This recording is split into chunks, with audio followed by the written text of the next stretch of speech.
포기할 때가 되게 많았어. 근데 포기 안 했다. 무조건 버텨. 그러면 이겨. 아프지 마 청춘. 세상에서 한번 성을 보겠다는 꿈, 사람들이 알아주는 술 참치야 기분 이것이 내가 원한 삶이었는지 나는 내 자신에게 다시 한 번 더 묻고 있다. 무거운 성경책 가볍지 않게 되어버린 삶, 도금이 벗겨지고 진짜 금이 되어버린 날, 기분이 날아갈 것 같아서 난 말, 왜 주님은 이제서야 내게 맛을 보여주냐고. 난 아직 기억해 2013년 성문 새벽 그 처절했던 당자의 삶, 주님한테 지킨 나 다 지켜도 포기 못해 내 마이 플라우드. 우리 집 6층에서 성경을 읽고 밤새 눈을 그령이었지. 지금 내 꿈 내 삶 하나가 그때 삶보다는 훨씬 커. 누군가 구원받다 축하를 건네도 잘 몰라. 여전히 나의 안에 꿈틀대는 선악과 불안해서 잠 못 자. 아프니까 청춘이란 말은 쉽지. 청춘이 아프면 그 다음은 어딜지. 위로란 달콤한 그 말에 속지 마요. 빛나야 할 때가 지금이니까요. 아프니까 청춘이란 말은 쉽지. 청춘이 아프면 그 다음은 어딜지. 나약해지거나 너무 위로받지 마. 약해지면 세상은 더 위험하니까. 내 인생 초시계에 초침은 계속가. 내 삶이 바빠도 내 맘속 말씀이 쉽게 변하지 않네. 이것이 주님이 원하는 삶이 맞는지 나는 내 자신에게 매일마다 또 묻고 있다. 난 잊지 않겠어 오늘까지 발걸음. 돈 주고도 살 수도 없는 날 때려 눕힌 나날, 말씀 들어도 맘대로 살려 버티다 지옥을 맛보기 이어가서 결국 자존심 떼냈지. 그 후에도 믿음 생활 살아가는데 내 믿음보단 중요한 게 있더라. 그게 도대체 뭔가. 혼자서 잘난 척 해봐 아무것도 소용없어. 걷는 내 걸음이 그냥 영혼 없는 좀비 같더라. 매일마다 말씀 듣고 순종하려 해. 위로는 주께 받아 내 마음에 글 있어. 예수님 마음 그리고 그 가치관. 이제는 혼자 아냐 내 안내와 더욱더 강해져. 아프니까 청춘이란 말은 쉽지. 청춘이 아프면 그 다음은 어딜지. 위로란 달콤한 그 말에 속지 마요. 빛나야 할 때가 지금이니까요. 아프니까 청춘이란 말은 쉽지. 청춘이 아프면 그 다음은 어딜지. 나약해지거나 너무 위로받지 마. 약해지면 세상은 더 위험하니까. 그래 여기 광야 삶은 절대 쉽지 않았지. 난 그때 내가 회칠한 무덤 같아 미워. 내 청춘의 방황 몸에 밴 세상 냄새. 눈물을 걷어내고 먹던 말씀 때문에 여기까지 온 것 같긴 해. 이런 걸 고난이라고 말하고 싶지만 이내 난 선하신 그분의 계획을 믿었고 더 교회 중심 살려 했어. 그게 진리야. 아프니까 청춘이란 말은 쉽지. 청춘이 아프면 그 다음은 어딜지. 위로란 달콤한 그 말에 속지 마요. 빛나야 할 때가 지금이니까요. 아프니까 청춘이란 말은 쉽지. 청춘이 아프면 그 다음은 어딜지. 나약해지건 너무 위로받지 마.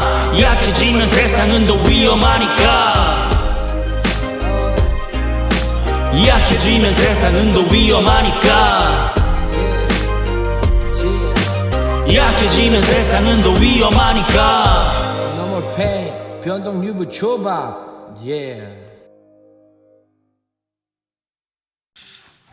세상이 혼란해졌습니다.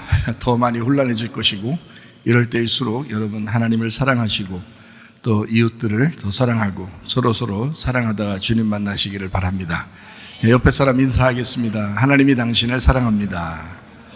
나도 당신을 사랑합니다. 하나님께 참되게 경배 드리는 자들이 영과 진리로 아버지께 경배 드릴 때가 오나니 바로 지금이라. 아버지께서는 이렇게 자기에게 경배 드리는 자들을 찾으시느니라. 하나님은 한 영이시니 그분께 경배 드리는 자들은 반드시 영과 진리로 그분께 경배 드려야 하느니라. 우리가 하나님의 집으로 갈 때 우리 발을 조심하고 가까이 나아가 말씀 듣는 것이 어리석은 자들의 희생물을 드리는 것보다 나으니라. 영과 진리로 예배드리며 말씀을 사모하는 모든 심령들에게 천국의 소망을 허락하여 주시옵소서. 우리 예배를 성령님이 인도해 주시옵고 주님 예수 그리스도만이 영광받아 주시옵소서. 예수 그리스도의 존귀하신 이름 받들어 기도드렸사옵나이다. 아멘.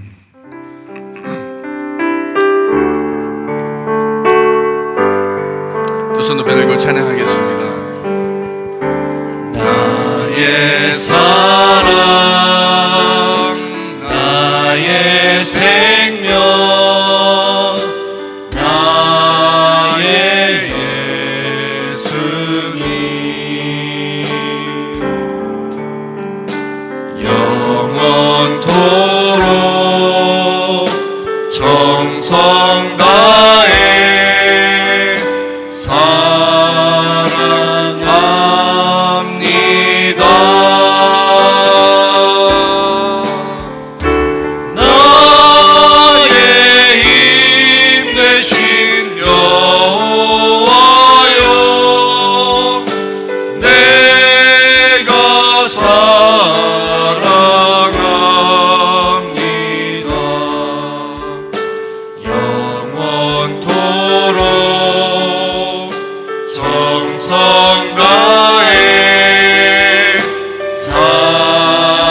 원했으면 가슴에 손대기를 바라고 성령의 기름 부음 받기를 원하면 머리에 손대기를 바랍니다. 여러분 자신들 하나님 앞에 간절히 기도합니다.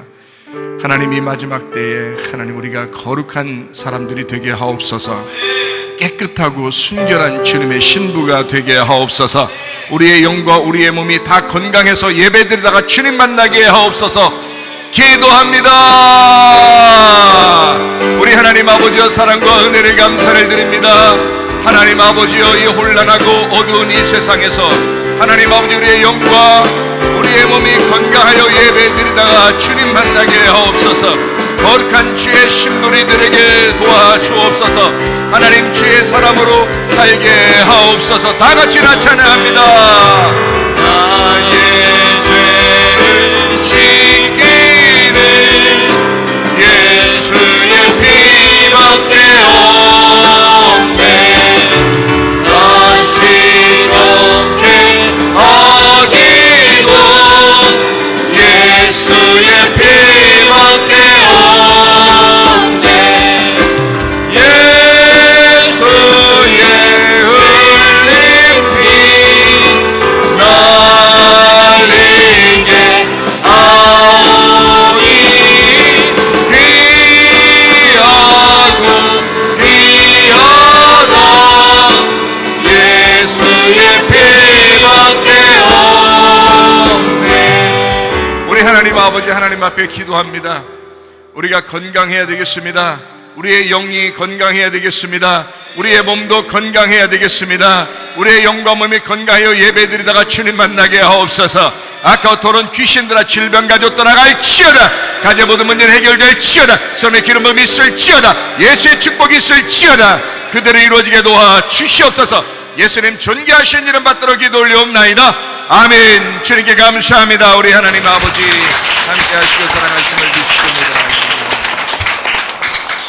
준비되신 예물 하나님 앞에 드리는 시간을 갖도록 하겠습니다.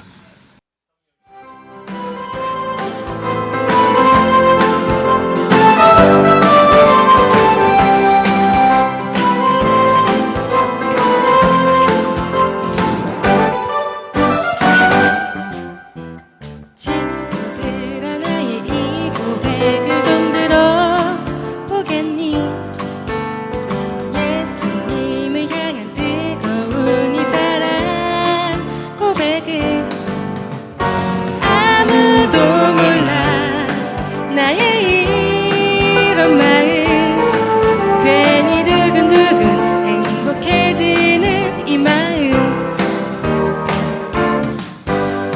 어렸을 때부터 예수님을 알았었지만 예수님이 나와 함께 하시는지 몰랐어. 언제 어디나 함께 하신다는 놀라운 그 사실에 나의 삶이 변한 거야. 너와 나누고 싶어 이 기쁨의 비밀. 세상 모든 사람들과 나누고 싶은데 모두에게 전할 거야. 예수님 사랑으로 우리와 함께 하심 영원토록 전하고 싶어.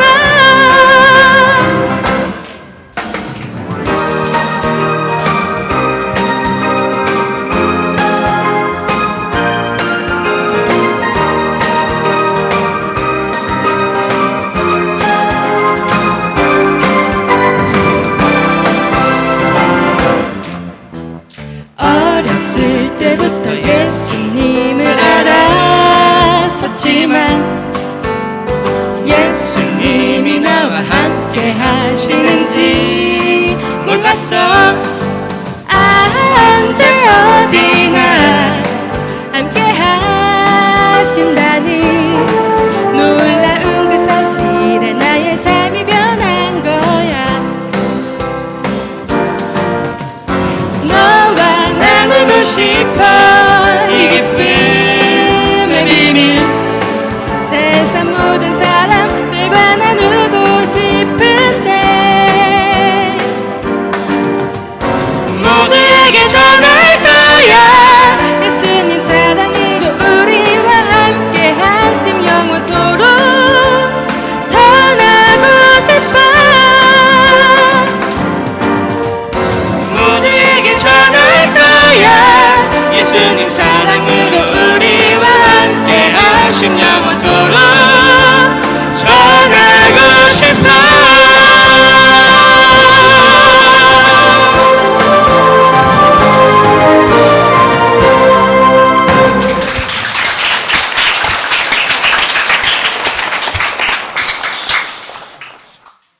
제가 우리 아이들이 어릴 때는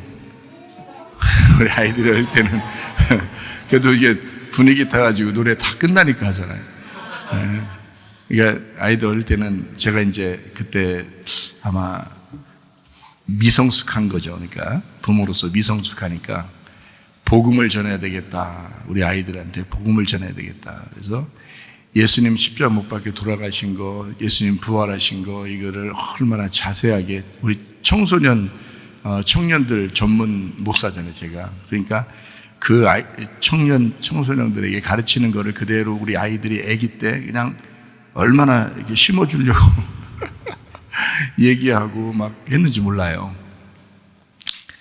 근데 지나고 이렇게 가만히 보니까 그런 게 아니고 그렇게 해서 말을 해서 심어주고 복음이 이런 거야. 뭐 예수님 십자가 못 박혀 돌아가셨어. 뭐 하나님 우리를 사랑하셔. 뭐 이렇게 우리를 이렇게 구원받아야 돼. 뭐 고백해 아멘 하고 뭐 이렇게 안 해도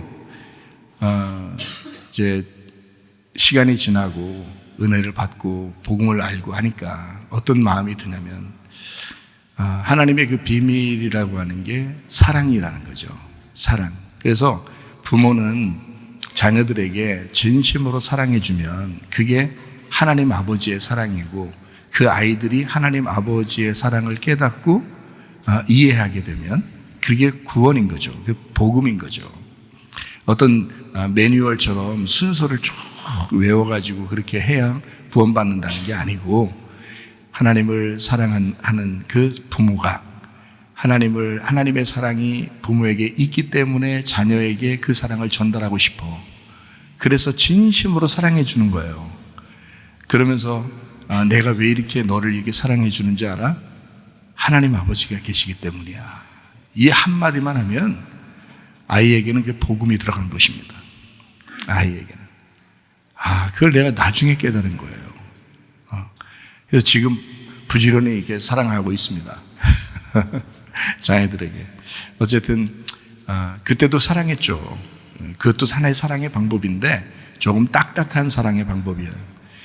요즘에 이렇게 보면 제가 좀 부드러운 사랑을 이제 하는 것 같아요. 그러니까 옛날에 좀 딱딱한 사랑을 했고 아버지와 같은 사랑, 지금은 좀 어머니와 같은 사랑, 이게 좀 부드러운 사랑.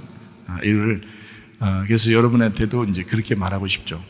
부모가 됐으면 자녀에게 꼭 복음을 전하고 싶잖아요. 또 아기들한테도 복음을 전하고 싶잖아요. 그러면 그 하나님의 사랑을 깨닫게 해주세요. 부모로서 하나님 아버지가 우리를 자녀를 이렇게 사랑한다는 것을 자녀를 보면 참 사랑스럽잖아요. 귀엽고 고슴도치도 제 새끼는 귀여워한다잖아요. 그러니까 얼마나 귀엽고 이쁘겠어요? 그러면 충분히 사랑하고 충분히 귀여워해주고 그러면서 우리 주님이 그런 분이야 라는 말 한마디씩 이렇게 집어넣어준다면 그러면 그게 복음을 증거한 거예요. 아이들에게.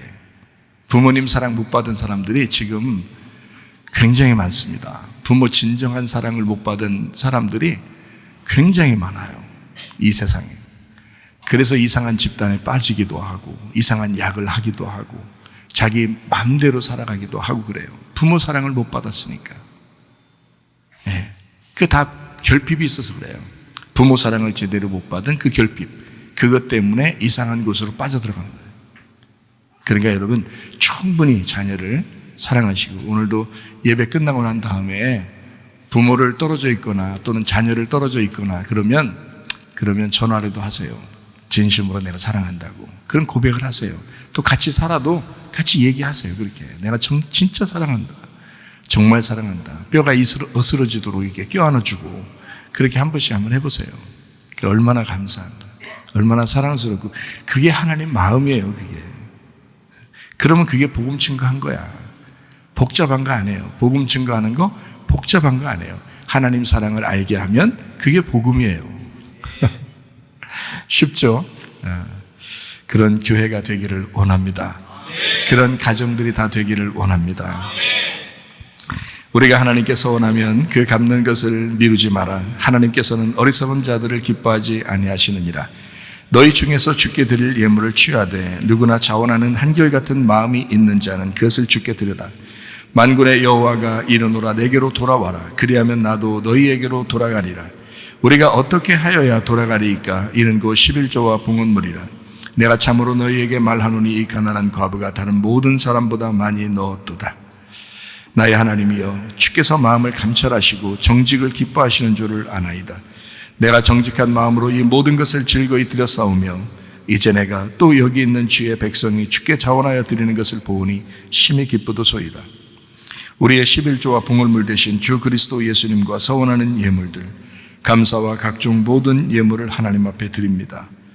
예물 드린 손길들마다 30배, 60배, 100배, 1000배, 만배로 갚아주시기를 소원합니다.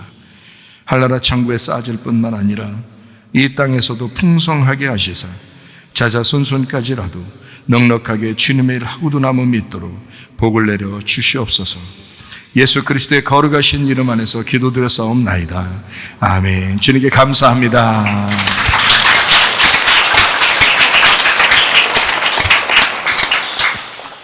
이것이 복음이다. 생명의 속전. 마태복음 17장 24절의 말씀입니다. 가버나움에 이르니 반세겔 받는 자들이 베드로에게 나와 이르되 너의 선생은 반세겔을 내지 아니하느냐. 성경의 전체적인 복음의 말씀을 생각하면 사랑입니다. 그래서 가정에서도 사랑이 넘쳐야 하고 교회에서도 사랑이 넘쳐야 합니다. 이게 가정의 하나됨, 교회의 하나됨 아주 중요합니다. 사실 행복하려고 결혼했고, 그죠? 또 행복하려고 교회에 나왔는데 여러분이 진짜 행복을 찾지 못하면 가정에서도 불행할 것이고 교회에서도 불행할 거예요. 진짜 행복하려면 사랑이 있어야 되거든요. 사랑하려면 서로 하나가 돼야 돼요. 그게 이제 생명이죠. 사랑이 생명이에요. 사랑하지 아니하고 미워하잖아요. 그러면 그게 사망입니다. 그러니까 생명은 천국이고 사망은 지옥이에요. 그러니까 가정도 천국을 이루어야 되고 교회도 천국을 이루어야 돼요. 뭐가 있어야 되겠어요? 사랑입니다. 사랑하면 생명이 넘치잖아요. 대신 미워하면 어떻게? 사망이 넘치잖아요. 그러니까 간단하죠. 하나님의 사랑이 우리의 가정에 있다면 그러면 그게 천국이에요. 그게 생명이고요. 제가 생일을 이렇게 맞이했는데 생일 맞이해서 여러분에게도 떡도 이렇게 준비를 하나씩 드리려고 했어요. 제가 이제 사랑을 많이 받았네요. 이번에도 보니까 매년마다 이렇게 사랑을 많이 줘서 제가 생일 맞이하면 좀 미안하고 멋쩍고 그래요. 저는 이렇게 받는데 습관적인 사람이 아니고 주는데 자꾸 습관적인 사람이라 받는 데는 굉장히 익숙하지가 못합니다. 그래서 좀 멋쩍고 미안하고 얼굴 표정도 좀 어색하고 그래요. 받을 때는. 근데 줄 때는 상당히 기쁨이 있습니다. 막 좋고 행복하고 자연스러워요. 그런데 받을 때는 굉장히 좀 멋졌거든요. 아마 어릴 때 결핍이 좀 있어서 그런가 봐요. 근데 주님 만나서 그래도 많이 해소가 됐어요. 주님이 나의 목자가 되셔서. 근데 사랑을 많이 받았어요. 그래서 참 제가 보니까 내가 이렇게 사랑받아도 되나 할 정도로 이렇게 사랑을 많이 받고 그래요. 저희 집사람이 저에게 선물을 하고 또 편지를 썼어요. 그래서 제가 한번 읽어드리려고 그래요. 편지를. 우리 집사람도 못 적으니까 지금 안절부절 못하네요. 보니까 사랑하는 나의 베스트 파트너 목사님께 목사님 생신을 진심으로 축하드려요. 목사님 한 사람의 태어남으로 인해서 기쁘고 행복한 사람들이 얼마나 많아졌는지 목사님은 잘 모를 수도 있지만 나는 확실히 알고 있어요. 목사님의 태어남이 얼마나 복된 일인지요. 태어나 주셔서 우리 곁에, 나의 곁에 계셔 주셔서 너무 고맙고 든든해요. 늘 고맙고 미안하고 이 두 가지 마음이 제일 커요. 하나님의 사랑이 어떠할지를, 그 위로가 어떠할지를 목사님을 통해 간접적으로 많이 느껴요. 지나간 시절들, 함께 보낸 시간들, 어느 하나 나에게 소중하지 않았던 시간이 없었던 것 같아요. 내가 아프다고 힘들다고 징징거려도 많이 징징거렸지만 되돌아보면 목사님하고 지낸 시간들이 얼마나 소중한지 나도 나이가 들수록 느끼고 있어요.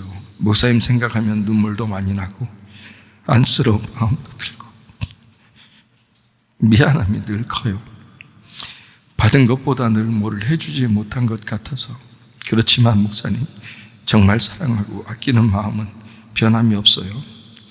내가 늘 섬김을 받으니 미안함이 더 큰 것이죠. 항상 건강하셨으면 좋겠고 나도 건강해서 목사님 나이 들어도 내가 잘 돌봐주었으면 좋겠어요. 아직 한창 때니까 화이팅 하세요. 늘 사랑합니다. 영혼의 단짝 임희영 이렇게 썼어요. 그리고 선물도 했죠. 또 우리 학생들이 편지를 썼어요. 저하고 저희 집사람 사진 그림을 그려가지고 이렇게 넣고서 그림을 뭐라고 썼냐면 이렇게 썼어요. 존경하는 목사님께 안녕하세요 목사님, NCU 학생들입니다. 목사님의 생신을 맞이하여 저희 학생들이 이렇게 편지를 쓰게 되었습니다. 저희가 교회 안에서 공동체 생활을 함께 하면서 하나님을 항상 경험하며 깨달아가고 있습니다. 언제나 하나님의 자녀로 성장할 수 있도록 진리의 말씀과 사랑으로 저희를 이끌어 주셔서 감사합니다. 늘 건강하시고 행복하시길 바랍니다. 생신 축하드립니다. 사랑합니다. NCU 학생 일동올림 이렇게 썼습니다. 우리 학생들 생각에는 이 학생들이 진리를 알면 얼마나 알까. 그런데 저한테 제가 이걸 읽어드린 이유는 있어요. 저한테 늘 감사하다고 항상 사랑한다고 고맙다고 하는 이유가 하나 있어요. 그게 바로 뭐냐면 진리를 가르쳐 주셔서 고맙습니다 그래요. 근데 이 아이들이 진리를 알면 얼마나 알겠어요. 어린데. 생각을 해보세요. 진리라는 건 주님과 함께 십자가를 지심인데, 근데 이 아이들이 어린데 무슨 진리를 알면 얼마나 알겠어요. 그런데 저한테 늘 뭐라고 얘기하냐면 진리를 알게 해주셔서 고맙습니다. 진리를 깨닫게 해주셔서 고맙습니다. 뭐 했다는 거예요? 관계가 어떤 관계라는 거예요? 학생들하고 저와의 관계. 다른 거 아니에요. 뭐 때문에 고맙고 뭐 때문에 사랑한다? 어떤 관계였다는 거예요? 말씀의 관계였다는 거예요. 말씀의 관계. 그거를 이 아이들이 늘 기억하고 있다는 거예요. 말씀 어떤 부분을 외워서 뭐 얼마나 기억하고 이런 게 아니라 우리 목사님 그러면 자기들에게 진리의 말씀을 가르쳐주는 목사님, 외식하거나 거짓하지 않는 목사님, 진실한 목사님, 이거를 늘 생각하고 있다는 거예요. 너무너무 감사하죠. 저로서는 진짜 마음이 뿌듯하고 기쁘고 행복합니다. 목사가 그것만큼 행복한 게 어디 있어요? 생각을 해보셔요. 목사가 가장 행복한 순간이 어디 있어요? 우리 목사님이 저에게 진리의 말씀을 주셔서 감사합니다. 그게 얼마나 행복한 일이에요? 네. 여러분, 우리 모두 다 가정과 교회가 진리 가운데 하나님의 사랑으로 영혼이 하나 되셔서 기쁘고 행복한 천국을 누리시기를 바랍니다. 그렇게 살다가 주님 만나는 거예요. 이사야 53장 5절 말씀이요. 주님의 찔리심은 우리의 허물 때문이요 그가 상함은 우리의 죄악 때문이라. 주님의 징계를 받음으로 우리가 평화를 누리게 되었고 주님의 채찍에 맞음으로 우리가 나음을 얻었도다. 고린도후서 6장 2절 말씀이요. 보라 지금 은혜 받을 만한 때요 보라 지금은 구원의 날이로다. 그랬습니다. 예수님은 성령으로 잉태하셨습니다. 6월절 어린 양 예수님이 그 피로 우리를 구원하셨습니다. 예수님께서 침례를 받으실 때에 침례 요한이 안수함으로 우리 인류의 모든 죄를 그 예수님에게 넘기셨고, 그리고 이제 광야 시험을 통해서 3가지 시험도 이기셨습니다. 그리고 주님께서 아버지의 일을 충실히 하시다가 3년 반 동안 충실히 하시다가 십자가 못 박혀 돌아가시면서 모든 사망까지도 끝내셨습니다. 그러니까 여러분과 제가 당하지 말아야 될 게 있는데, 하나는 시험이요. 왜냐하면 주님이 끝냈으니까. 또 하나는 죽음입니다. 죽음이라는 것도 주님이 끝내셨으니까 우리는 시험에 들지도 말아야 하고 죽지도 말아야 합니다. 근데 어떻게 안 죽어요? 이 땅에서 죽지 않는다는 의미가 아니라 영생을 얻어야 된다는 말이죠. 구원을 받아야 된다, 그 말이에요. 그러니까 영원히 산다, 이걸 영생이라고 그러잖아요. 예수님이 영생이시다 그러거든요. 그러니까 우리는 영생해야 된다. 우리가 이 사실을 마음에 믿고 입으로 고백하면 구원받는다고 되어 있습니다. 이 마음으로 믿고라는 건 예수님이 우리에게 말씀으로 오셔서 믿는 믿음이라는 게 있는 것이고요. 그것을 내가 입으로 고백함으로써 믿는다가 되는 것이죠. 아멘도 마찬가지입니다. 그래서 믿는다라는 고백을 함으로 내가 당신이라는 믿음을 내가 믿었습니다, 이렇게 고백하는 거거든요. 그래서 구원받는 겁니다. 믿음이 이 땅에 내려오신 것은 모든 사람들이 다 들었어요. 다 알고 있어요. 그런데 그거를 내가 그 믿음을 믿겠습니다, 믿는다라는 건 다 그런 게 아니에요. 그죠? 그래서 고백하는 사람들만 구원을 받게 돼 있다, 이렇게 이야기했습니다. 그래서 이것을 뭐라고 그러냐면 거듭남이라 그런대요. 그래서 거듭남이라는 것은 땅에서 태어난 내가 하늘에서 다시 태어나야 된다는 말을 의미합니다. 영적으로 태어나는 것을 의미하는 거죠. 그걸 거듭난다. 육체적으로 태어나서 육체적으로 사는 사람들, 그러면 안 돼요. 이 세상에 이단이 얼마나 많습니까? 사실 기독교가 전쟁을 치러야 될, 영적 전쟁을 치러야 될 사람들이 바로 이단들입니다. 똑같이 성경을 가지고 속이고 있으니까. 그러니까 이단의 특징 뭐냐면 육체적으로 산다는 겁니다. 육체적으로 산다. 이게 이단의 특징입니다. 그럼 우리가 반대로 이단의 반대가 되려면 어떻게 돼야 돼요? 영적으로 살면 되는 것입니다. 그렇잖아요? 예. 이단의 특징이 뭐냐면 음란입니다. 여러분, 이단의 특징 참 희한하죠. 이단만 됐다면 이상하게 이렇게 음란한지 몰라요. 남자가 교주면은 여자에 대해서 음란하고요, 여자가 교주면 남자에 대해서 음란하고요. 음란이 벗어나지를 못해요. 음란이라는 게 부패하고 타락하는 거예요. 그러니까 음란이라는 게 만연해 있다. 이단 어떤 그런 사상들을 보면 음란하다. 그리고 우리가 이제 그 음란하지 않으려면 반대로 어떻게 해야 되겠어요? 음란과 반대되는 게 성경에 이제 나오는데, 단어가 음란의 반대가 어떤 거예요? 거룩함입니다. 거룩함. 그래서 말씀과 기도로 너희가 거룩해진다 그랬거든요. 그러니까 우리 기독교인은 진짜 이단이 아니라면, 당신들이 이단이 아니라면 말씀과 기도로 거룩하셔야 합니다. 근데 내가 말씀을 사랑하지 않아, 기도하지도 않아, 그럼 당신이 이단하고 틀린 게 뭐 있어요? 영적인 음란한, 영적인 간음인데, 세상과 속해서 살아가는 당신이 영적인 음란한 사람이고 영적인 간음하는 사람인데, 그러지 말으려면 새로 태어나야 되고 영적으로 다시 태어나야 되고 하늘에서 다시 태어나야 되고 거룩해져야 된단 말이에요. 그러니까 말씀과 기도로 거룩해져야 된다. 적어도 기독교인이라면 기본적으로 말씀을 사모하셔야 하고 기도를 사모하셔야 합니다. 기본적으로. 진실하지 못하니까 사람이 그렇게 되는 거예요. 그래서 이단의 특징이 음란하고 또 하나는 거짓입니다. 외식해요. 겉과 속이 완전히 달라요. 그런데 기독교인들이 그러면 어떻게 살아야 돼요? 겉과 속이 다르게 살면 안 되겠죠. 그래서 기독교인들은 어떻게 살아야 돼요? 정직하게 살아야 된단 말이에요. 거짓과 반대는 정직이니까 진실하게 살아야 된다고요. 그걸 진리라고 그런다고요. 그러니까 겉과 속이 똑같아야 된다는 거야. 진리로. 겉과 속이 거짓으로 똑같으면 안 되지. 겉과 속이 진리로 똑같아야죠. 진실함으로 똑같아야죠. 정직함으로 똑같아야죠. 그러면 우리는 기독교인으로 살 수 있어요. 그 이단 특징이 음란하고 거짓, 외식을 합니다. 사람들에게 좋게 보이는데 뒤에서 딴짓하는 거 있잖아요. 근데 여러분, 기독교인들 중에서도 교회 나올 때 예배 드릴 때는 괜찮은 것 같은데 혼자 집에서 딴짓하는 사람 한두 명이에요? 그럼 당신 똑같네. 당신도 이단하고 똑같네. 당신이 이단 교주가 되면 되겠어요? 외식하면 안 되지. 거짓하고 외식하는 건 어제로 끝내요. 그냥 어제로 끝내시라고. 네? 오늘부터는 진실하고 정직하게 한번 사십시다. 네. 그러니까 우리 이단하고 틀리잖아요. 우리는 기독교잖아. 우리는 그리스도인이잖아요.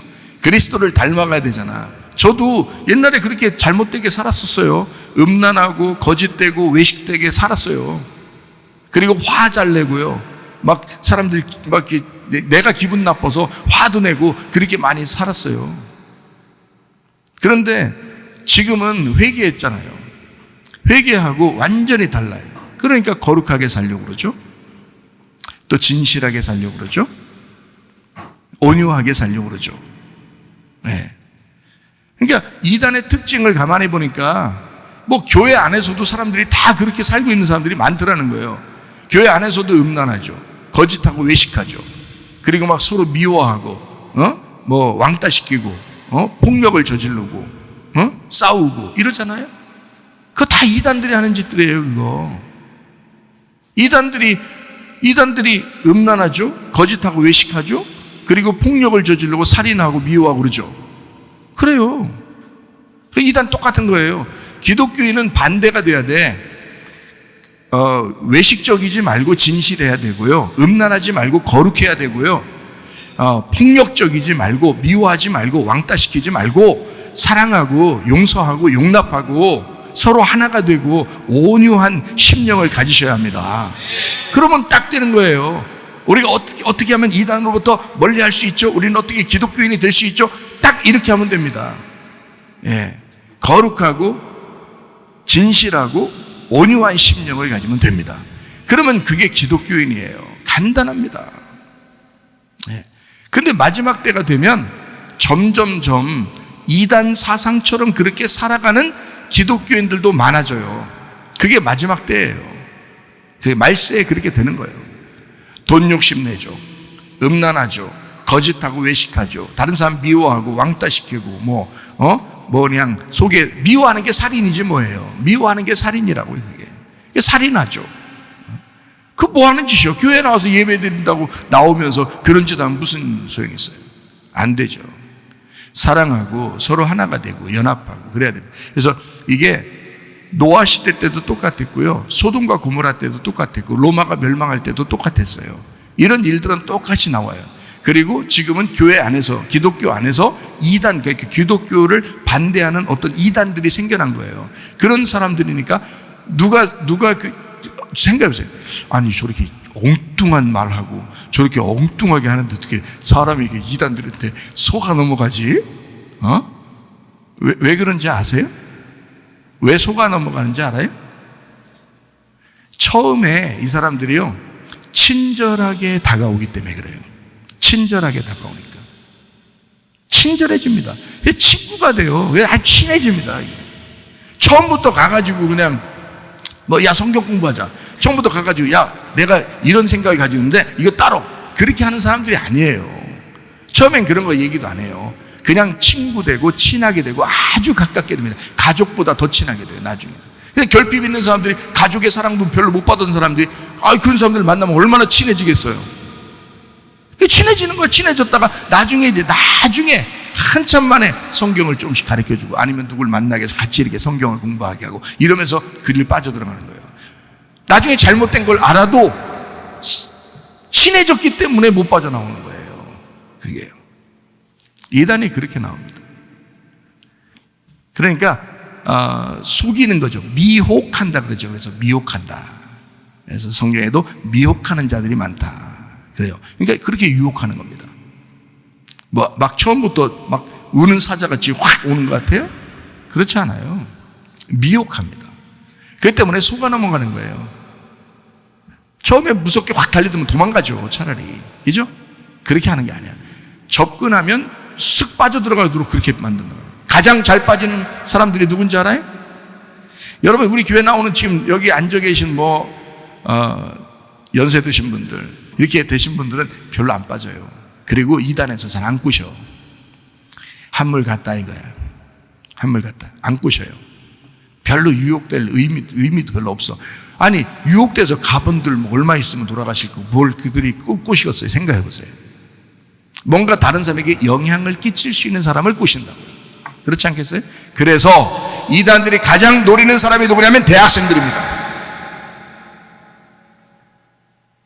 대학생 처음에 딱 들어오면 그에게 가장 친절하게 접근하는 사람이 그럴 가능성이 많습니다.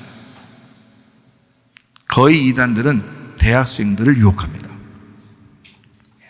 가장 젊잖아요. 할 일이 많잖아요. 앞으로 써먹을 게 많잖아요. 마귀가 유혹해도 그런 식으로 유혹합니다. 여러분. 그리고 직장인들, 그리고 결핍이 많은 가정주부들, 젊은 가정주부들, 뭐 할머니 이런 거 아닙니다. 할머니들은 잘 안 해요. 그리고 이단 교주들이 가르치는 걸 들어봤거든요. 이렇게 이제 우리는 뭐 이단 교육, 이단 조심하는 그 경계 세미나 이런 뭐 목사님들은 그런 게 많아요. 공부하는 게. 그 신학교에서도 이단에 대해서 제가 공부를 많이 했어요. 그래서 좀 아는데 그 이단 교주들이 가르치는 게 할머니 할아버지들은 꼬셔오지 마라 이래요. 불편스럽거든요. 와봐야 밥 축내고 그러면 불편스러우니까 안 돼. 오게 하지 마라 이러고요. 대학생들을 꼬셔와라. 대학생들 데려와라. 젊은 고등학생들, 대학생들 얘들 데려와라. 그리고 집에서 왕따 당하는 그런 가정주부들 데려와라. 교회에서 왕따 당하는 그런 사람 데려와라. 이렇게 얘기해요. 진짜로 이단들이요. 그래서 교회에서도 기독교 교회에서 미워하니까 어떤 사람 미워하니까 자기 사랑받지 못하는 거예요. 결핍이 생기는 거예요. 누가 막 친절하게 대해줘요. 거기에 싹 이렇게 빠져들어가죠. 진짜 말씀으로 딱 무장되지 않은 사람들은 거의 다 빠져나요. 근데 성경을 뭐 안 와요. 교회에서 다니는 사람들이 많이 안 와요. 잘 모르죠. 그러니까 그 사람들이 성경을 잘 가르쳐주면서 이렇게 데리고 가는 거예요.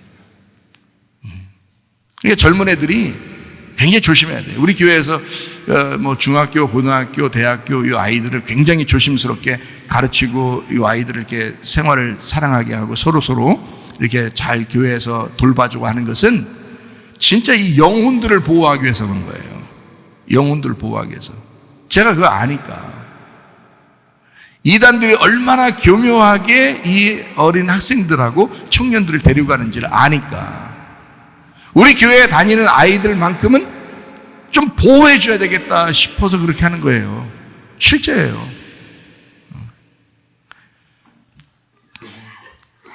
그래서 지금 시대는요, 말세라고 합니다. 지진, 기근, 뭐 전쟁, 난리 소문, 전염병, 그죠? 그리고 이단들 많아져요. 이단 더 많아집니다. 옛날보다 더 많아졌어요. 그렇게 막 이렇게 방송하고 이단 조심하세요 하면서 방송을 아무리 많이 해도요. 그 사람들 야 저런 거 보면은 그 사람들 다 나오고 싶겠다 이런 생각하면서 여러분 보잖아요.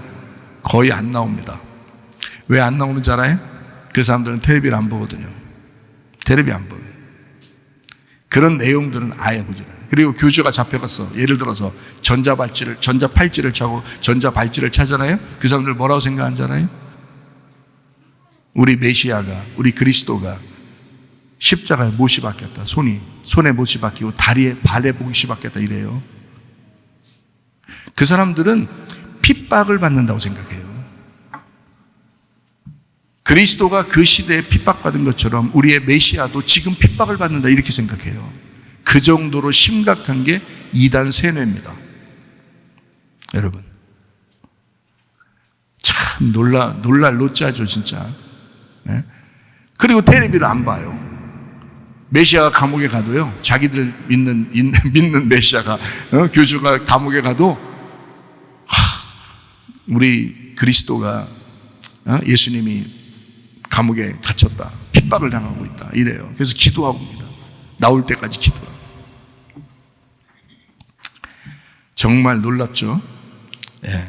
여러분 자기 자신들을 잘 지켜야 되고 지금은요, 그러니까 자녀들 잘 보호하셔야 됩니다. 영적으로요. 여러분 진짜예요. 제가 성문 기도학교 이거 하나님께서 하라고 하시는 거 이거 정말 영혼 구원하려고 하는 거예요. 정말 영혼 보호하려고 하나님께서 하시라고 하는 거예요. 네. 그래서 이 사람들이 왜 그런 현상들이 자꾸 벌어지냐면요, 이 사람들이 마지막 때가 되면 더 그렇지만 예전에도 그랬어요. 이게 예전에도 이단은 항상 있었죠. 근데 그때도 그렇고 지금 마지막 때도 그렇고 그 사람들이 그렇게 할 때 사람들이 빠져나오지 못하는 이유가 있어요. 친절해서 그렇다고 했지 하나는, 또 한 가지는 영이 붙들려 있어서 그런 거예요. 미혹의 영이라는 귀신이 있습니다. 여러분, 미혹의 영이라는 귀신이 있어요. 여러분 넘어뜨리는 건 일도 안 해요. 그러니까 시험 들었다, 자기 시험 들었다 이런 건 진짜 어디가 자랑하지도 마시고 제 앞에서는 꺼내지도 말아요. 시험 들었다는 얘기는 미혹의 영이 들어왔다는 얘기예요. 예수님이 광야에서 3번이나 그 시험을 이겼는데 왜 시험 듭니까? 여러분이 예수 믿는다면서, 예수를 따라가면서, 예수를 주인이라고 믿으면서 어떻게 시험 듭니까? 말도 안 되는 소리죠. 이게. 교회를 그렇게 많이 다녀놓고 시험 듭니까? 완전히 자기를 합리화하는 거예요. 변명하는 거예요. 그거 미혹의 영에 빠지기 쉽습니다. 미혹의 영이라는 귀신이 있기 때문에 이단에게 딱 접촉하면요 못 빠져나오는 거예요. 그래서 영이 그 사람을 지배하기 때문에 이단 교주도 멀쩡한 놈이 왜 멀쩡한 여자가 멀쩡한 남자가 왜 자기가 예수라고 그러고 자기가 막 하나님이라고 그러고 왜 그러는지 알아요? 미혹의 영에 사로잡혔기 때문에 그래요. 귀신입니다. 그래서 영이 붙들려 있어서 그래요. 영에게, 그 귀신의 영에게 붙들려서 그런 거니까. 여러분과 저는 성령으로 충만하셔야 합니다. 미혹의 영에 붙들리지 않도록 여러분 자녀들이 보호받을 수 있는 방법 딱 한 가지밖에 없어요. 성령 충만하셔야 합니다. 여러분도 보호받아야 돼요. 영이 보호받으려면 성령 충만하셔야 돼요. 그거 하나밖에 방법이 없어요. 여러분, 성령 충만하려면 뭐 해야 돼요? 하나님 말씀 사모해야 돼요. 기도해야 돼요. 이 두 가지가 거룩해지는 것입니다. 이거밖에 방법이 없어요. 하나님 말씀과 기도로 거룩해지는 거. 그래야 여러분이 이 세상에서도 그리스도의 거룩한 신부가 되는 거고요, 주님 만날 때 기쁨으로 만나는 것입니다. 이 세상에 미혹되지 않고요, 또 이단에도 미혹되지 않고. 자, 특징이 뭐라고요? 이단들의 특징이 뭐뭐 한다고요? 음란하다, 거짓하고 외식한다, 겉과 속이 다르다. 그리고 또 한 가지, 폭력적이고 미워한다. 그리고 왕따시키고 그런다. 나쁘다. 이렇게 특징이에요. 미워하는 건 살인이기 때문에 미워하면 절대 안 됩니다. 여러분, 사랑하셔야 돼요. 교회가 사랑을 가르쳐야지 미움을 가르치면 되겠습니까? 폭력을 가르치면 되겠습니까? 안 되죠. 자, 그러니까 우리가 그러면 거기에 미혹되지 않고 거룩하게 살려면 어떻게 해야 된다? 어떻게 하면 된다? 음란의 반대? 거룩함. 거룩하게 사셔야 된다. 말씀과 기도로 거룩해야 된다. 외식하고 거짓의 반대 뭐라고요? 정직하게, 진실하게 살아야 된다. 앞뒤 똑같이. 앞뒤가 똑같아. 겉과 속이 똑같은 거룩함이 있어야 된다. 진실함이 있어야 된다. 그리고 또 한 가지는 온유하셔야 된다. 마음이 좀 부드러워야 돼. 마음이 부드러워야 돼. 그냥 사람 그냥 미워하고 그냥 욕심내고 그냥 헐뜯고 왕따시키고 화내고 이러면 안 돼요. 온유하셔야 돼요. 온유하고 겸손해야 돼. 교회가 그렇게 하려고 오는 거고, 또 그리스도의 사람이면, 그리스도가 여러분 속에 들어왔으면 그렇게 된다니까요. 그리스도가 자꾸 여러분 그리스도를 주인으로 여기지 않고 미혹의 영에 사로잡히니까 자꾸 그러는 거예요. 음란하려고 그러고 거짓하려고 그러고 미워하려고 그러고 그렇게 되는 거예요. 자기도 모르게. 오늘 이렇게 말씀을 들으면 이제 아시겠죠, 여러분이. 물과 성령으로 거듭나시길 바랍니다. 예수 그리스도께서 그렇게 오셨는데 주님께서 오시고 또 십자가 못 박혀 돌아가시고 부활하고 승천하시고 우리에게 그 성령이 오신 거예요. 그 예수님이. 그래서 그 성령 오셔서 우리와 함께 하신다잖아요. 그게 임마누엘이시잖아요. 성령으로 함께 하시는. 예수 그리스도는 어제나 오늘이나 영원토록 동일하신 예수 그리스도이십니다. 예수님은요, 우리의 구원자가 되시고 임마누엘 하십니다. 고린도전서 1장 10절 말씀이요, 같은 말을 하고 같은 마음을 가지고 그리고 같은 뜻, 같은 아는 것으로 가야 된다라는 것입니다. 왜냐하면 세상이 너무 혼란스러워요. 그래서 저도 여러분에게 어떻게든지 우리 교회에서 들리는 말씀을 듣고도 여러분이 혼란스럽지 않고 좀 바른 길을 좀 알았으면 좋겠다 해서 저는 여러 가지 정보를 수집하고 그 다음에 말씀을 증거하거든요. 여기서만 듣는 사람도 있으니까 다른 데서 못 듣고 이런 사람도 있잖아요. 그러니까 여기서만 듣는 사람이 있으니까 그 사람들에게도 여러 가지 정보를 다 알려줘야 되니까. 우리 교회에도 어떤 사람은 텔레비도 안 보는 사람도 있으니까 모르잖아요. 정보도 모르고 뉴스도 모르는 사람도 있고 그렇잖아요. 그러니까 그런 사람들에게 주사에 대해서도 얘기해주고 세상 돌아가는 것에 대해서도 얘기해주고 지금 이단을 엄청나게 지금 경계해야 된다. 지금 난리가 났다. 온 나라가 지금 이단 때문에 난리가 났다. 이런 것들도 알려줘야 된단 말이에요. 그러니까 모든 정보들을, 그래서 그 이유들을, 그 원인들을, 그 어떻게 하면 우리가 진정한 그리스도인이 될 수 있을까, 어떻게 하면 주님 만날 수 있을까를 자꾸 설명해 주려고 하는 거죠. 그래서 항상 깨어있어 기도해야 합니다. 우리가요. 사도행전 4장 12절 말씀이요. 다른 이로서는 구원을 받을 수 없나니 천하 사람 중에 구원을 받을 만한 다른 이름을 우리에게 주신 일이 없다 그랬습니다. 예수님이라는 이름입니다. 갈라디아서 2장 20절 말씀입니다. 그리스도의 믿음으로 말미암아 살아간다. 우리가 육체 가운데 사는 것은 내 믿음이 아니라 그리스도의 믿음으로 살아간다 했습니다. 내 믿음 아닙니다. 그리스도의 믿음으로 살아가야 여러분 넘어지지 않습니다. 그러니까 여러분이 시험 들었어요, 나 시험 들었어요, 나 힘들어요, 뭐 요즘 어려워요, 이런 사람들은요 지금 자기 믿음으로 살았다는 얘기입니다. 자기 믿음으로. 그러니까 그리스도의 믿음으로 살아가면 자기 믿음이 사라지고 그리스도의 믿음이면 시험 들지 않습니다. 여러분 절대 시험 들지 않아요. 교회 제대로 말씀을 제대로, 우리 교회 말씀 제대로 들으면요, 제대로 듣고 순종하려고만 하면 시험 안 듭니다. 진짜예요. 그 여러 사람이 저에게 연락도 오고 증명하고 있거든요. 사실은 우리 교회만이 아니라 다른 데서도 듣고서 증명을 합니다. 그렇다고. 그러니까 말씀만 제대로 듣고 순종하려고만 하면요 시험 들 필요도 없고 시험 들지도 않습니다. 그러니까 우리 교회에서 시험 들었다 하면 여러분이 아직은 말씀을 듣지 않았거나 말씀 들어도 까먹었거나 말씀을 사모하지 않는 사람이기 때문에 그렇습니다. 말씀과 기도로 거룩해져야 되는데 말씀을 사모하지 않았으니 오만 잡생각들이 다 들어가는 거고, 그러다 보니까 여러분을 미혹하는 거고, 그러다 보니 시험에 드는 것입니다. 요한일서 4장 8절 16절 말씀이요, 하나님은 사랑이라. 사랑 안에 거하는 자는 하나님이 같이 거하고요, 사랑하지 않는 사람은 하나님이 같이 거하지 않는다 그랬습니다. 그러니까 사랑이 완성이에요. 성경의 모든 것 사랑. 그러니까 여러분 사랑하려고 해보세요. 그러면 진실로 가정이 하나 될 것입니다. 사랑하려고 해보세요. 그러면 교회가 진실로 하나 될 것입니다. 목장이 하나 될 것입니다. 걱정할 거 하나도 없어요. 사랑하면 됩니다. 사랑하면 완성됩니다. 하나님이 사랑이면 완성이라고 했으니 진짜 사랑하면 다 되는 거죠. 사랑하지 않으려고 그러는 거니까, 반대하니까 그런 거죠. 사랑에 반대, 미워하니까 그런 거죠. 미워하니까. 그러지 마세요. 왕따 시키지도 마시고 왕따 당하지도 마세요. 그리고 여러분은 사랑하시기 바랍니다. 서로 연합하시기를 바랍니다. 서로 하나 되시기를 바랍니다. 마태복음 17장 24절 말씀, 너희 선생은 성전 세금을 내지 아니하느냐, 이런 말이거든요. 주님은 사람들의 손에 넘겨져 돌아가실 것이고 셋째 날에 일으켜 주실 것이다, 이렇게 말씀하시면서 반세계일 얘기를 하는 겁니다. 마태복음 17장 22절 23절 말씀 보겠습니다.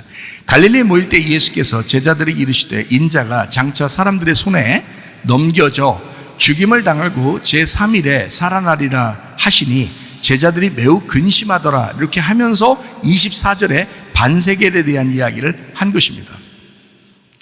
예수님의 그러니까 죽임 당하고 그리고 부활할 거야 라는 그런 이야기를 하시면서 반세계일 얘기를 한 거예요. 이 반세계일이라고 하는 게요, 성경에 굉장히 중요한 내용입니다. 반세계일이라는 게요.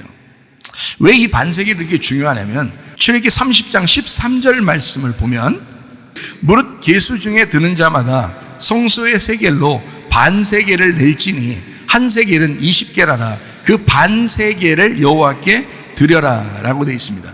원래 성전 세금 누구나 다 내는 생명의 속전입니다. 이게 반세겔을 내라고, 그러니까 다 내야 된다는 뜻입니다. 그리고 백성들의 인구 셀 때도 이 생명의 속전을 내야 합니다. 반세겔. 생명의 속전을 내고 그 다음에 인구를 세라는 거예요. 숫자를 세라는 거예요. 그러니까 이 생명의 속전을 낸 사람을 구원받은 사람이라 부르고, 그 구원받은 사람의 숫자를 셀 때 반세겔을 내고 인구를 세어야 됐다, 이렇게 하는 것입니다. 그런 인구 세기 전에 생명의 속전을 꼭 내야 된다, 안 내면 큰일 난다, 이런 얘기예요. 근데 다윗이 시험에 걸렸습니다. 어느 날 갑자기 시험 걸렸어요.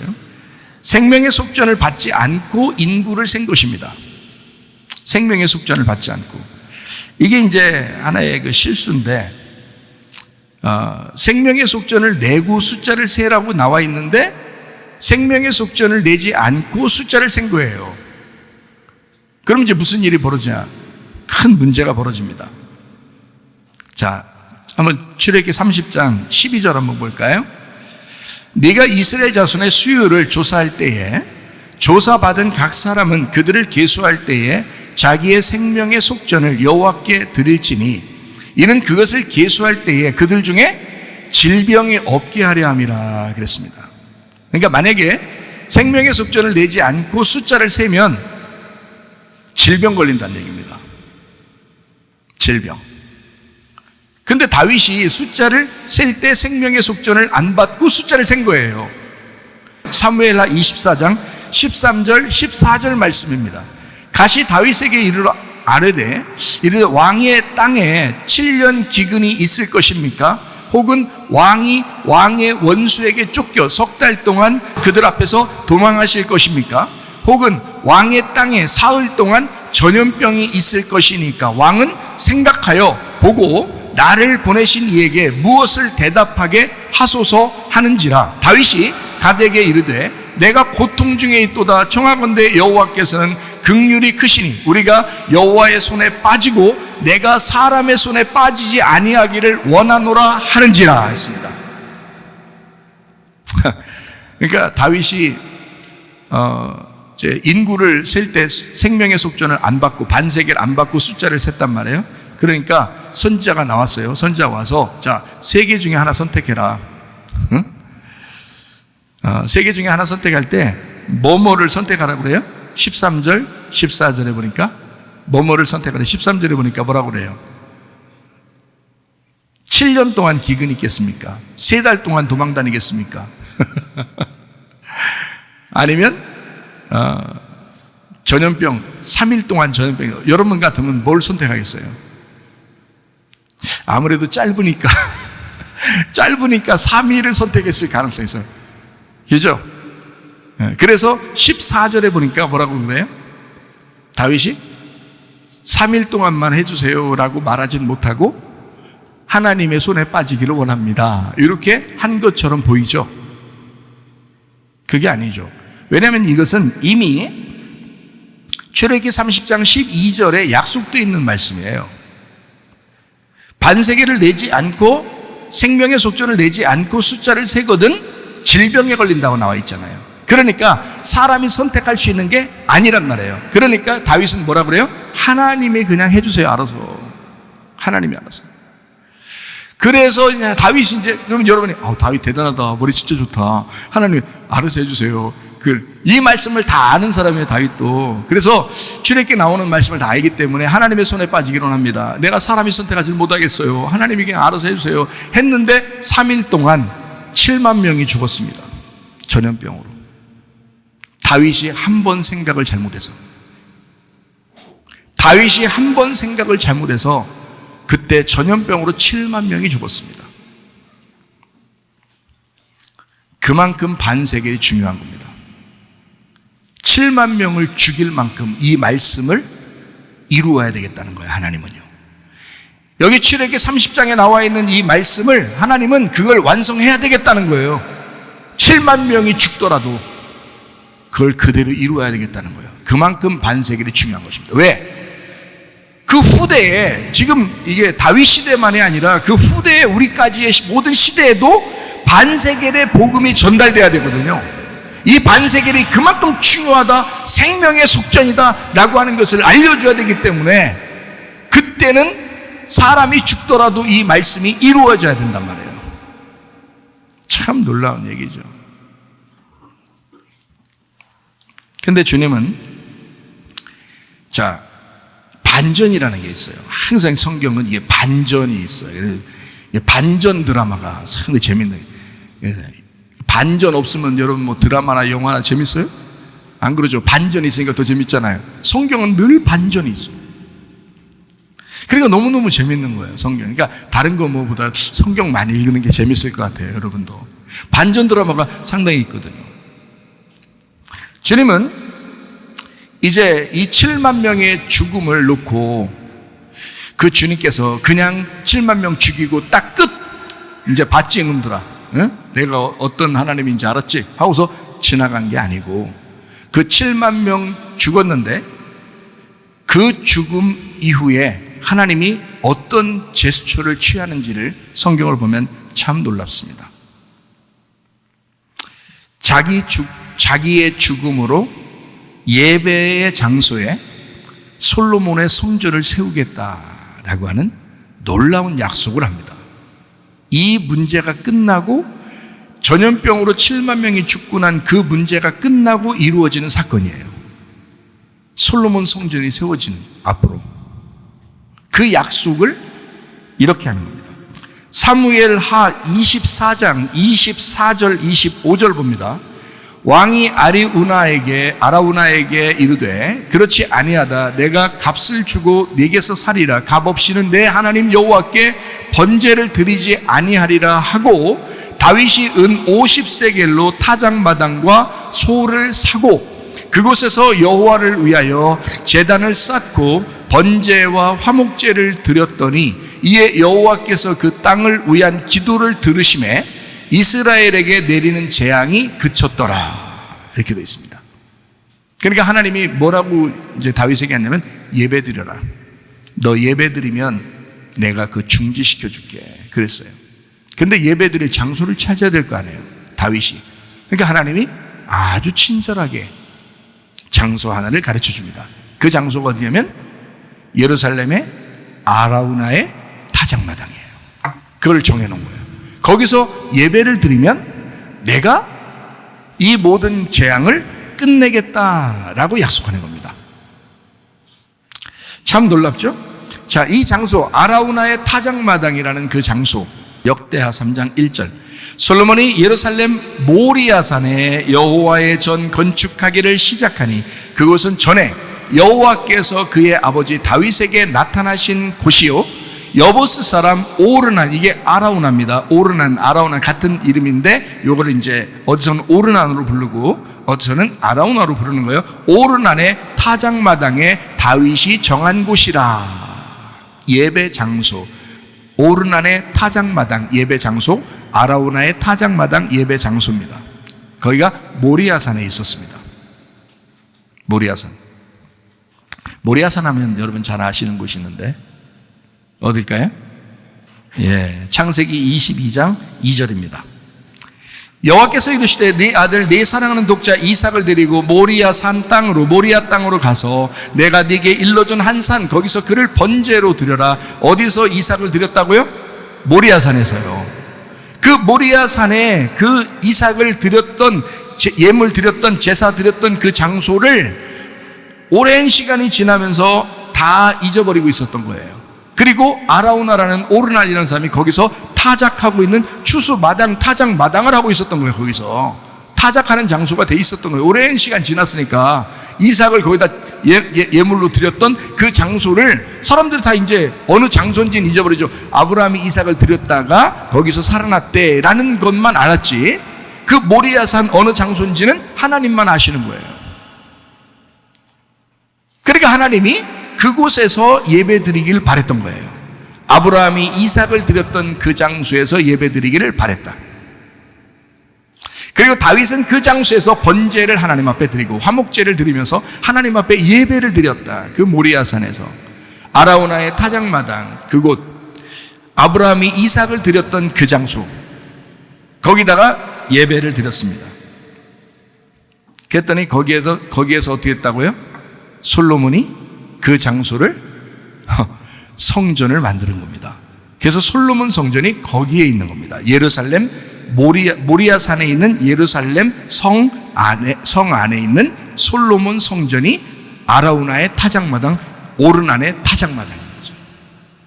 다윗이 수만 명이 죽은 그 전염병에 너무 괴로워서 자기 잘못 때문에 죽었으니까 잘못해서 하나님 앞에 정말 간구하고 기도하고 어떻게 했으면 좋겠나 하고, 그래서 하나님이 그 재앙을 멈추어주는 그 장소가 오르난의 타작마당 예배 장소였다. 여러분과 제가 예배드린 이 장소가 여러분의 모든 재앙을 끝내는 장소가 되기를 바랍니다. 주님의 축복이 넘치는 장소가 되기를 바랍니다. 이것이 솔로몬 성전이 되기를 바랍니다. 평화의 성전이 되기를 바랍니다. 그 여러분 안에 진짜 기쁨과 평안과 연합과 하나됨이 있는 장소, 오르난의 타작마당, 바로 성문 침례의 교회가 되기를 바랍니다. 그래요. 그 장소가 그 장소예요. 전화위복시켜주는 놀라운 주님, 모든 일들을 전화위복시켜주는 놀라운 주님. 제가 어느 날 한번 이렇게 무슨 기도를 하는데요, 무슨 문제가 있어서 이렇게 문제 때문에 막 기도를 하는데 하나님께서 전화위복시켜주겠다 그래요. 그 다음 날에 이걸 바꿔서 완전히 전화위복시켜주는 걸 제가 몇 번 경험했습니다. 전화위복시켜주겠다.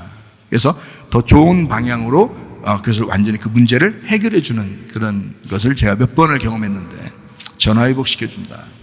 하나님은 그 다윗의 잘못을 그대로 묵과하지 않으시고 그것을 분명히 알게 해서 회개하는 그 다윗에게 그 솔로몬을, 그 아들을 하나님이 받으시는 것처럼 그 다윗을 받으셔서 그래서 거기에다 솔로몬 성전을 세울 수 있도록 그 터를 마련하는, 다윗이 그 터를, 성전 터를 마련해서 그 모든 재료까지 준비해서 솔로몬이 짓게 하는 그 놀라운 역사를 하나님이 전화위복시켜 주셨습니다. 이삭이 죽어서 부활한 곳, 아브라함이 이삭을 드렸던 장소, 그곳이 바로 그 장소입니다. 여러분과 제가, 여러분이 아브라함이 이삭을 드렸대, 그 시대는 끝났잖아요. 여러분이 이삭과 같은 그 중요한 독생자를 여러분 속에 있는 것을 드려야 합니다. 하나님 앞에. 뭘 드리겠어요? 그럼 또 우리 딸을 드리란 얘기인가, 우리 아들을 드리란 얘기인가? 드려요. 드리고서 주의 종 만들어. 그럼 되지 뭘. 그런 말도 되겠지만 그런 게 아니라 당신이 중요하게 생각하는 당신의 생각과 지식과 그 물질과 그 마음, 이런 걸 드리란 말이에요. 그 이삭을 드리라고요. 그 자존심, 그 중요하게 생각하는 그 자존심, 그 중요하게 생각하는 그 꼬장, 이런 것들도 드리란 말이에요. 하나님 앞에 이삭을 드리라고요. 그리고 그 이삭이 죽어서 부활하면 죽어서 부활한 아들을 얻는 거라고요. 그 아브라함이 놀라운 축복을 받는 거라고요. 이삭이 죽어서 부활한 장소, 하나님의 솔로몬 성전을 세우는 하나님의 놀라운 전화위복. 자, 이제 반세겔이라고 하는 것을 얼마나 중요한지 아시겠어요? 왜 하필 반세겔일까? 구약 성경에 왜 하필 반세겔일까? 자, 성경의 반쪽을 한번 봅시다. 성경 반쪽 하니까 이게 딱 반 나눠서 이게 반쪽? 그런 말이 아니고요. 성경에서 반쪽을 한번 찾아보자는 얘기예요. 성경에서 이 반세겔이 왜 이렇게 중요한가? 그러니까 반쪽을 한번 찾아보자는 얘기예요. 성경의 반쪽을 한번 찾아봅시다. 창세기 1장 7절입니다. 하나님이 궁창을 만드사 궁창 아래의 물과 궁창 위의 물로 나누게 하시니 그대로 되니라. 위의 물과 아래 물이 원래는 하나예요. 그죠? 근데 그 둘을 이렇게 나누었어요. 그래서 하나 반반씩 됐단 말이에요.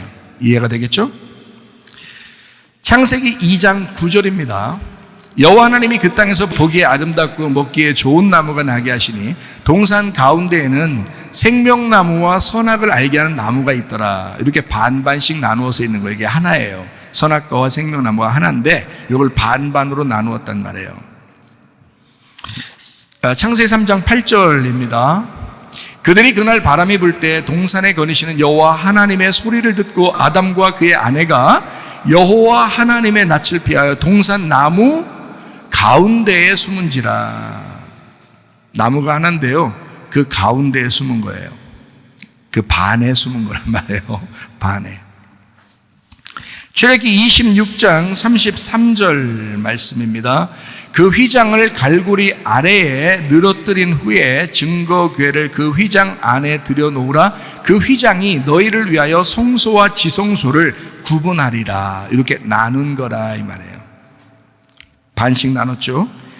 히브리서 10장 20절 말씀입니다. 그 길은 우리를 위하여 휘장 가운데로 열어놓으신 새로운 살 길이요 휘장은 곧 그의 육체니라. 예수님을 휘장으로 여겼다. 그래서 그걸 반으로 찢었다. 이렇게 돼 있죠. 예수님을 그래서 반으로 찢고 우리가 성소에서 지성소로 들어가게 되었다. 이런 말이죠. 자, 출애굽기 34장 33절 봅니다. 모세가 그들에게 말하기를 마치고 수건으로 자기 얼굴을 가리더라. 이렇게 얼굴을 가리니까 수건으로, 그러니까 저쪽 사람과 모세하고 이렇게 나눠진 거죠. 이게 반으로 나눠진 겁니다. 35절입니다. 이스라엘 자손이 모세 얼굴의 광채를 보므로 모세가 여호와께 말하러 들어가기까지 다시 수건으로 자기 얼굴을 가리더라. 이렇게 반으로 나누었다 이 말이에요. 반에 대한 복음입니다. 이거를 잘 알려면 고린도후서 3장 13절부터 18절까지를 보면 압니다. 우리는 모세가 이스라엘 자손들에게 장차 없어질 것에 결국을 주목하지 못하게 하려고 수건을 그 얼굴에 쓴 것 같이 아니하노라. 그러나 그들의 마음이 완고하여 오늘까지도 구약을 읽을 때에 그 수건이 벗겨지지 아니하고 있으니 그 수건은 그리스도 안에서 없어질 것이라. 오늘까지 모세의 글을 읽을 때에 수건이 그 마음을 덮었도다. 그러나 언제든지 주께로 돌아가면 그 수건이 벗겨지리라. 주는 영이시니 주의 영이 계신 곳에는 자유가 있느니라. 우리가 다 수건을 벗은 얼굴로 거울을 보는 것 같이 주의 영광을 보매 그와 같은 형상으로 변화하여 영광에서 영광에 이르니 곧 주의 영으로 말미암음이니라. 이렇게 되어 있습니다. 누가 벗겨준다고요? 누가 오면 벗어진다고? 예수님이 오면 벗어진다고요. 그러니까 나누어진 것들이 반세겔이 예수님이 오면 해결된단 말이에요. 그 전에는 반세겔로서 이해가 안 되도록 만들었다. 그래서 수건으로 덮으면 나누어지고 모세가 광채가 있으니까 사람들이 쳐다볼 수가 없다. 하나가 되면 이게 수건이 벗겨지면요 못 쳐다본단 말이에요. 구약은 깨달을 수 없도록 만들어놨다고. 누가 올 때까지? 예수님 올 때까지. 그래서 예수님 오면 수건이 벗겨지고 하나가 된다는 것을 알려줘. 그래서 그 구약에는 반세겔인데 반세겔의 복음을 예수님이 와야 반세겔의 복음을 풀어준단 말이에요. 이해가 되겠죠? 네, 그게 수건 벗겨지는 얘기입니다. 에스겔 1장 16절 말씀이요. 그 바퀴의 모양과 그 구조는 황옥같이 보이는데 그 넷은 똑같은 모양을 가지고 있으며 그들의 모양과 구조는 바퀴 안에 바퀴가 있는 것 같으며 라고 되어 있습니다. 에스겔 10장 10절 말씀이요. 그 모양은 넷이 꼭 같은데 마치 바퀴 안에 바퀴가 있는 것 같으며 이렇게 되어 있습니다. 내생물에 대한 이야기인데요. 바퀴 안에 바퀴가 있대요. 그러니까 어떻게 된 거예요? 예, 보세요. 바퀴 안에 바퀴가 있어요. 이게 지금 나누어진 건데 그 안에 있다는 얘기야. 그죠? 나누어진 건데 안에 있어요. 자, 그러면 이 반세겔의 복음이라고 하는 것이 이 복음이 뭐에 있다는 거예요? 율법이라는 것에 지금 율법 안에 복음 반세겔이라는 복음이 있다 이 말이거든요. 반쪽인데 반쪽인데 바퀴 안에 바퀴가 있단 말이에요. 반쪽인데. 그러니까 이 반쪽이라는 반세겔의 복음을 율법이라는 성경이 싸고 있어. 그 안에 이 반세겔이라는 복음이 들어있어. 바퀴 안에 바퀴가 들어있단 말이에요. 그러니까 율법 안에 복음이 들어있다. 성경 안에, 그러니까 구약 성경 안에 신약 성경이 들어있다. 이렇게 보면 되겠죠? 그러니까 이 하나님의 말씀 안에 예수 그리스도가 들어있다. 이렇게 보면 되겠죠. 그렇죠? 복음이라는 반세겔의 복음이 들어있다. 마태복음 17장 24절부터 27절에 성전세를 낼 때 반세겔을 내야 된다라는 말을 했고 이제 예수님도 그거를 냈어요. 그거를 아가서 2장 14절 말씀입니다. 바위 틈 낭떠러지 은밀한 곳에 있는 나의 비둘기야, 내가 네 얼굴을 보게 하라. 네 소리를 듣게 하라. 네 소리는 부드럽고 네 얼굴은 아름답구나. 이거 바위 틈 은밀한 곳에 있는 나의 비둘기야, 이런 노래가 우리 교회에서 만든 노래가 있죠. 이 바위 틈이 벌어졌단 말이에요. 틈이 벌어졌다. 그럼 이쪽과 이쪽이 어떻게 해요? 반쪽으로 나눠졌다는 얘기죠. 그죠? 그게 복음이란 말이에요. 주님의 그 복음 안에 있는 비둘기야라는 말이고요. 이게 틈이 벌었어요. 반세겔입니다. 이렇게 나눠졌어요. 자, 그러면 이제 반이라고 하는 것을 한번 성경을 몇 가지를 한번 찾아보는데, 누가복음 10장 30절 말씀, 예수께서 대답하여 이르시되 어떤 사람이 예루살렘에서 여리고로 내려가다가 강도를 만나매 강도들이 그 옷을 벗기고 때려 거의 죽은 것을 버리고 갔더라. 이 말에서 거의라는 말이요, 거의라는 말이 없습니다. 이 말이 없고 여기 있는 단어는 반이 죽은 것을 버리고 갔더라 이렇게 되어 있습니다. 반쪽이 죽은 것을 버리고 갔더라 이렇게 된 거예요. 자, 그럼 여기서 반이 죽었다 할 때 그 반 죽은이라는 말이 헤미다네스라는 단어거든요. 헤미다네스. 이 헤미다네스라는 단어가요, 헤미쉬라는 단어하고 드네스코라는 단어의 합성어입니다. 헤미쉬라는 단어는 절반이라는 단어예요. 절반. 그러니까 이 사람을 강도가 때렸는데 얼마나 때리면 딱 반을 죽인 거예요. 반을.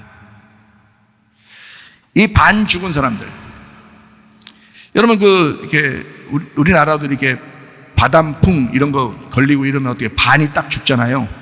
그러면요, 그 반이 죽은 사람, 이 절반 강도 만난 자처럼 그렇게 된 겁니다.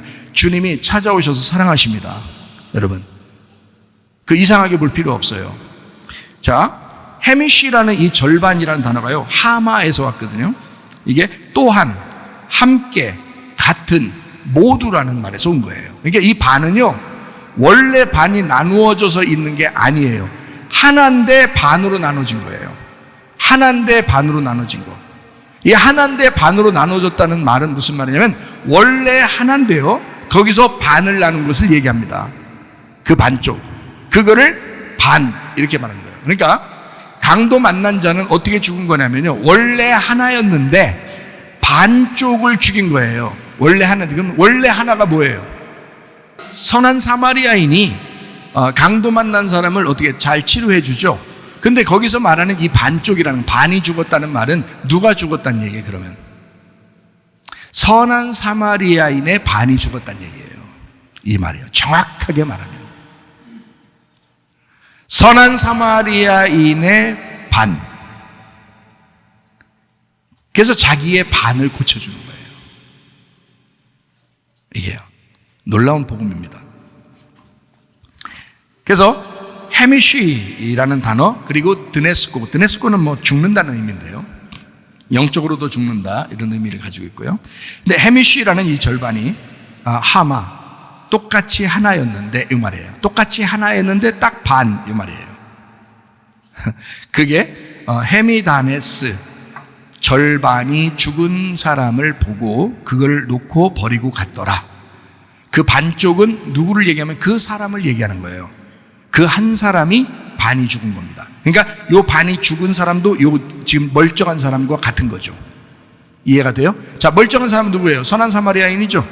선한 사마리아인은 멀쩡한 사람이고, 강도 만난 사람은 어떻게 해요?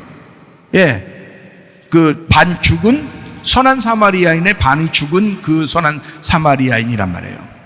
무슨 말인지 알겠어요?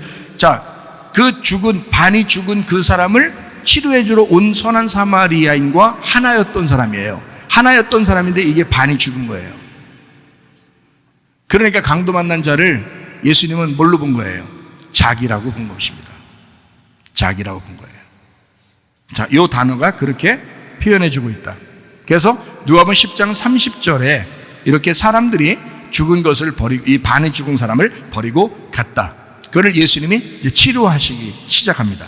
누가복음 10장 34절입니다. 가까이 가서 기름과 포도주를 그 상처에 붓고 싸매고 자기 짐승에 태워 주막으로 데리고 가서 돌보아 주니라.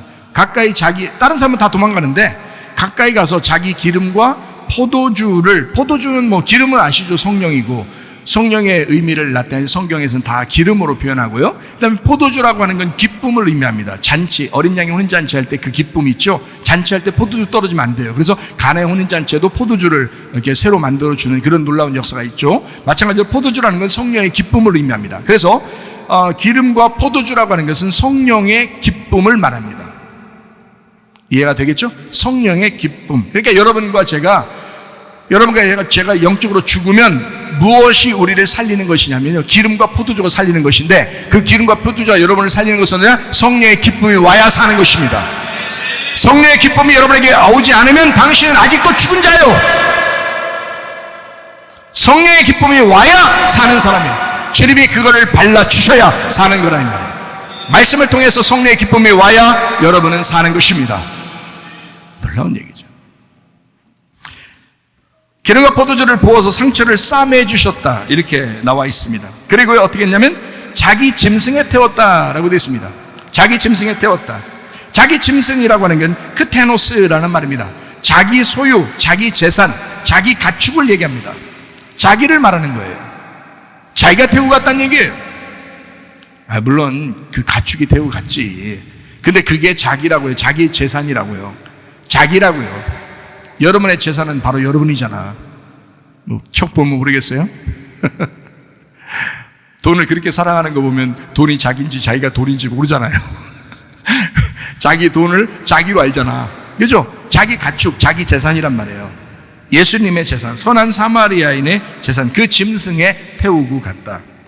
그리고 여관으로 데리고 갔다 했어요. 주막으로 데리고 가서 했습니다. 그 주막이라는 단어가요, 판도케이온이라는 단어입니다. 판도케이온이라는 단어예요. 이 말이 뭐냐면 공동숙소입니다. 공동숙소. 자, 자기 집 안에 이렇게 하나만 들어가는, 사람 하나만 들어가는데 거기다 집어넣어놨다는 얘기가 아니고 공동숙소예요. 공동숙소. 공동숙소가 어디에 있나요, 지금? 공동숙소가 어디에 있나요, 지금? 교회에 있는 거 아니야. 그걸 판도케이온이라 한다니까요. 그게 주막이라고요. 그게 교회라고요. 주님은 여러분을 반드시 치료하기 위하여 또 치료하고 어디다 데려놓냐면 교회에다가 데려놓습니다. 여기다. 공동숙소에 여러분을 돌봐달라고. 누가복음 10장 35절 말씀입니다. 그 이튿날 그가 주막 주인에게 데나리온 2를 내어주며 이르되 이 사람을 돌보아 주라. 비용이 더 들면 내가 돌아올 때에 갚으리라 하였다. 데나리온이 하루 품삯입니다. 한 데나리온이 하루 품삯. 그러면 2 데나리온이면 며칠 품삯? 이틀 품삯. 그러면 며칠 만에 오겠다는 얘기예요? 이틀 만에. 이틀 만에 오겠다는 하루가 1000년. 그래서 2000년. 이렇게 얘기하는 거예요.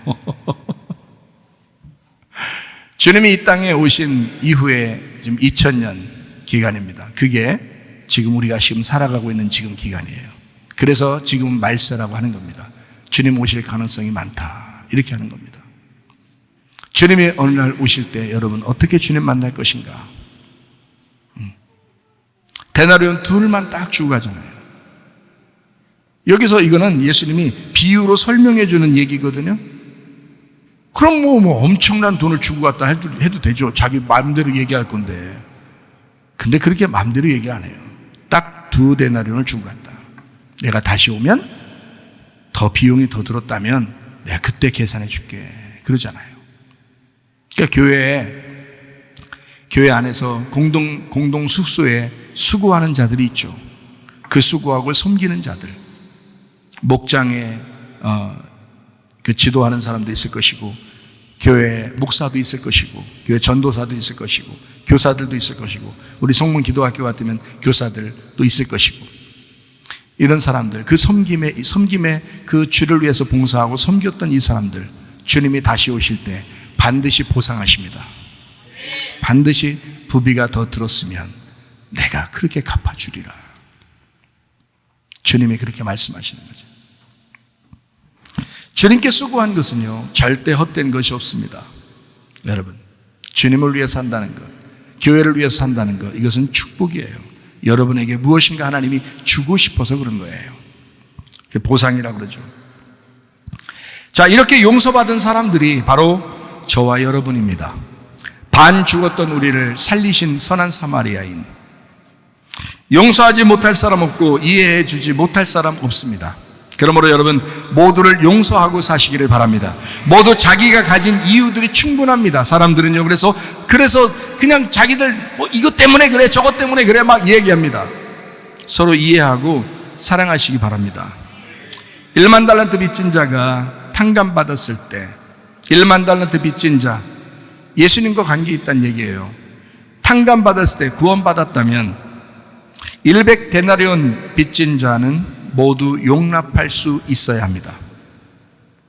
이게 마태복음 18장 33절부터 35절까지 말씀이거든요. 내가 너를 불쌍히 여김과 같이 너도 네 동료를 불쌍히 여김이 마땅하지 아니하냐 하고 주인이 노하여 그 빚을 다 갚도록 그를 옥졸들에게 넘기니라. 너희가 각각 마음으로부터 형제를 용서하지 아니하면 나의 하늘 아버지께서도 너희에게 이와 같이 하시리라. 1만 달란트 빚진 자, 예수님과의 관계입니다. 거기서 네가 구원받았지 않느냐. 그러면 100데나리온 빚진 자, 이건 성도들과의 관계, 서로의 관계, 가족들과의 관계입니다. 이것을 모두 용납하고 용서할 수 있어야 되지 않겠느냐라는 말입니다. 마태복음 17장 27절 읽고 마치도록 하겠습니다. 그러나 우리가 그들이 실족하지 않게 하기 위하여 네가 바다에 가서 낚시를 던져 먼저 오르는 고기를 가져 입을 열면 돈 한 세겔을 얻을 것이니 가져다가 나와 너를 위하여 주라 하시니라. 성전 세금을 내라고 하는 사람들, 그리고 베드로라는 사람이 있었습니다. 근데 성전세를 내라고 하는 사람도 믿음이 없는 거고 그걸 낼 것이다 라고 말하는 베드로도 믿음이 없는 것입니다. 그 믿음 없음을 예수님은 정확하게 간파하셨습니다. 베드로도 너도 믿음이 없구나. 그래서 나보고 성전세를 내라고 하는 그 사람들도 믿음이 없구나. 그 믿음 없음을 정확하게 아셨단 말입니다. 다시 말하면 자기가 반세겔 생명의 속전으로 왔다고 하는 그 진리에 집중하게 하기 위해서 이 말씀들을 한 것입니다. 그 반세겔 되시는 주님, 자기가 생명의 속전으로 이 땅에 반세겔로 오셨다. 나의 반쪽 되신 그 주님이 우리와 함께 하나 되기를 소원합니다. 그래서 여러분 가정도 그리스도 예수 안에서 하나 되기를 바라고 교회도 그리스도 예수 안에서 하나 되기를 바랍니다. 생명의 속전, 그 반세겔 주님을 정확하게 믿음으로 믿고 구원받으시기를 바랍니다. 찬양하겠습니다.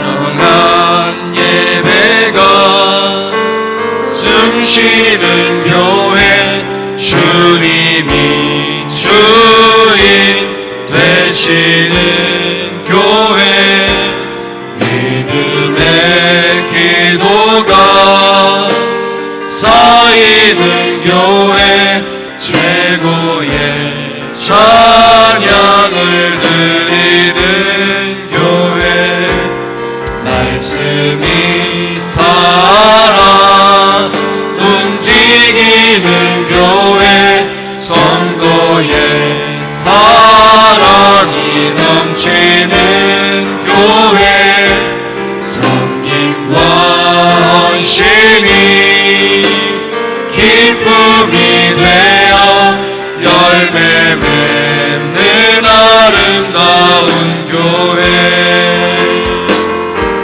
주님의 마음 닮아서 이웃을 사랑하는 교회, 주님의 영광을 위해서 빛 대신 주님 전하는 교회, 사랑의 불꽃이 활짝 피어나 날마다 사랑에 빠지는 교회, 주께서 사랑하는 우리 교회가 이런 교회 되게 하소서. 우리 한번 기도하겠습니다. 하나님 앞에 기도할 때 하나님, 우리의 속에 사랑이 넘치게 하옵소서. 그리스도 예수 안에서 하나가 되게 하옵소서. 기도합니다. 우리 하나님 아버지여, 사랑과 은혜를 감사를 드립니다. 주님 안에 하나가 되게 하시옵소서. 주의 놀라운 은혜가 충만한 가정과 교회가 되게 하옵소서. 주의 은혜 가운데 보살펴 주시고 그리스도 안에 사랑이 넘치는 교회, 하나된 교회가 되게 하시고 주님을 이루어 나가는 주님의 귀한 교회가 될 수 있도록 인도해 주시옵소서. 하나님 아버지 인도하시고 사랑하시는 경 다 같이 다 찬양합니다. 주님의 마음 닮아서 이웃을 사랑하는 교회, 주님의 영광을 위해서 빛 대신 주님 전하는 교회, 사랑의 불꽃이 활짝 피어나 날마다 사랑에 빠지는 교회, 주께서 사랑하는 우리 교회가 이런 교회 되게 하소서. 주님께서 너를 복주시고 너를 지키시기를 원하며, 주님께서 그분의 얼굴을 내게로 향하듯 내게 은혜 베푸시기를 원하고, 주님께서 그분의 얼굴을 내게로 향하듯 내게 평강 주시기를 원하노라.